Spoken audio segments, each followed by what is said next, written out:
ইবলিস সবচেয়ে ভালোবাসে পরিবার ধ্বংস করতে। কি ধ্বংস করতে? ইবলিসের বাহিনী যারা পৃথিবীতে আছে এরাও দেখবেন সব পরিবারের শত্রু। কিসের শত্রু? পরিবারের শত্রু। ওই যে মা এবং বোনকে বাড়ির থেকে বের করে নিয়ে যাবে এনজিওর কর্মী, নারীবাদীরা, এই নারীবাদীরা সব কার গোলাম? ইবলিসের গোলাম। কার গোলাম? শয়তানের গোলাম। এবং কে জানে এদের সাথে শয়তানের কথোপকথন হয়, মিটিং হয়, অস্বাভাবিক কিছু না।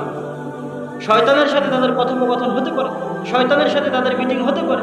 এরা শয়তানের আদেশে, ইবলিসের আদেশে পরিবার ধ্বংস করার জন্য এরা রাস্তায় নেমেছে, মাঠে নেমেছে। মেয়েদেরকে ঘর থেকে বাইরে বের করে নিয়ে গেলে পরিবার ধ্বংস হয়ে যাবে।